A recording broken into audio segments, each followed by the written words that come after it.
Knowing that these instruments not only were played but were loved, and in some cases were the difference between life and death for people, and to carry on the legacy and the stories of those who didn't is really honoring and incredible, to even have us put more of our heart into the music that we're playing.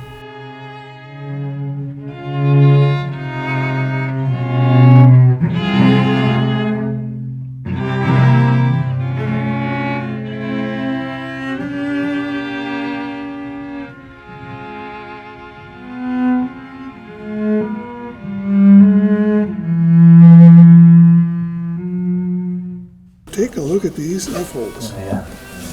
They've got like little flowerets on the end of them. I've never seen a cello like that. The cello brings with it memories of what happened then. And those memories are not good. History that you forget becomes repeated. We don't want this repeated.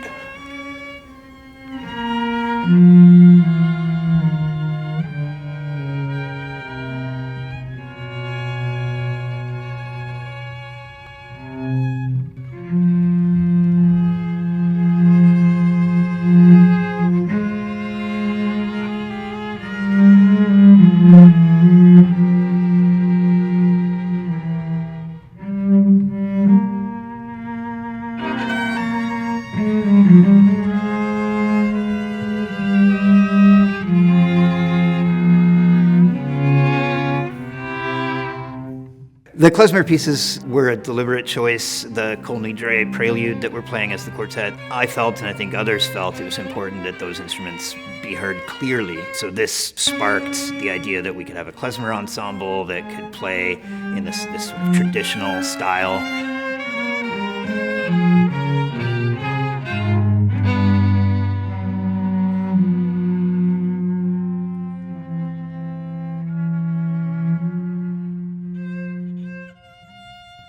I think it's great for all communities to come together and recognize that even in the midst of dark times or atrocities in the past and struggles currently and potentially in the future, that there can be things that bring people together no matter what their background is. Music is something that does bring hope, and music brings life.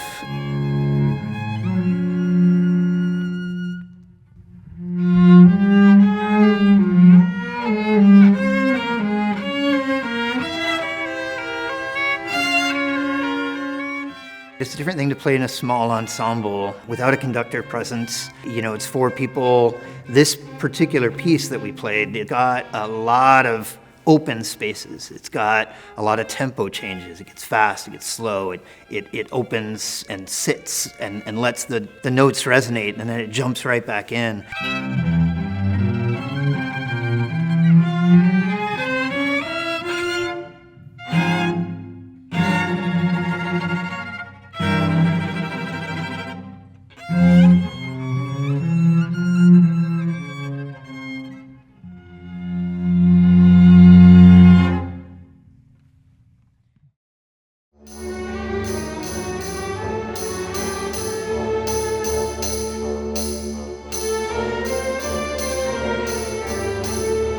I wanted to make sure we did something sacred, and that's why we're doing the Kol Nidre prayer. But I also was contacted when I mentioned that we wanted to do that. The people from the Violins of Hope told me that they wanted something that would not only remember the sacred and the sad parts, but also the happy parts. Luckily, we have a member of our orchestra, Mr. Harold Kasonic, who years ago put together a collection of klezmer pieces.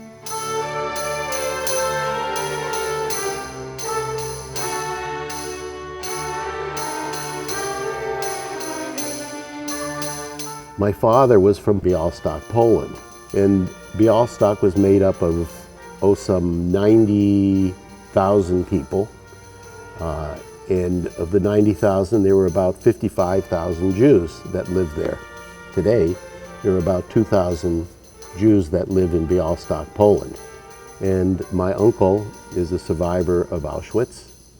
And I have an aunt and a niece that didn't survive Auschwitz.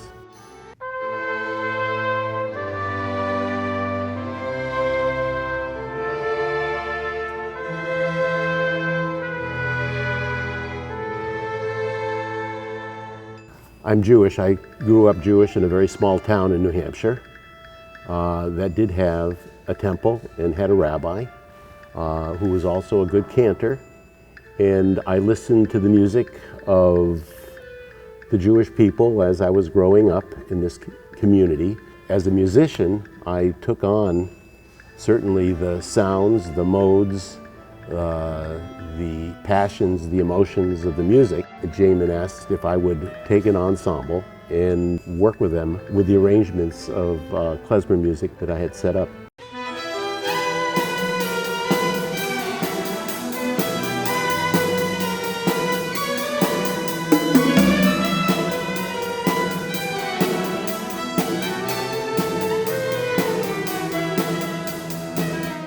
If you've heard Fiddler on the Roof and the way the music was performed, you would call that klezmer. The actual word klezmer is made up of actually two words. One is klez and the other is zemer. And klez means a vessel and zemer means song.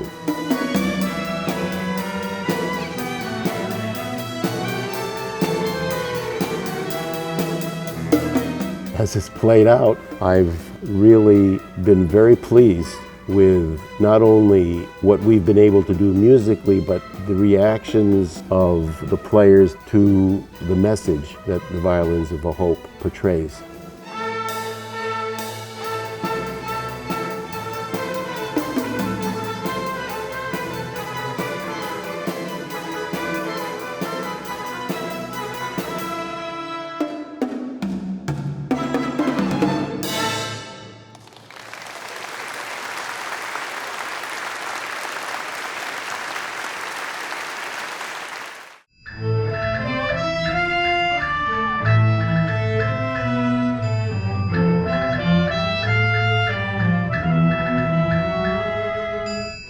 These violins remind us that even after destruction, Jewish life and love did return, but still preserve today.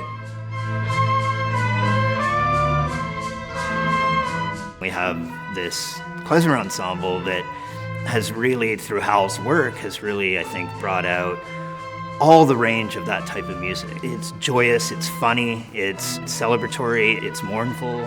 For these violins to be heard in that way, I think it's a perfect blend of two different ways that these instruments could be heard.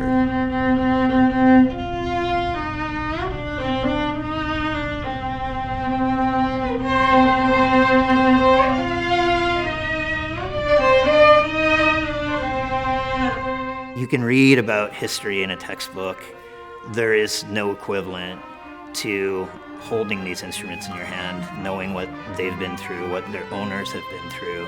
To interact with it in this way is pretty incredible.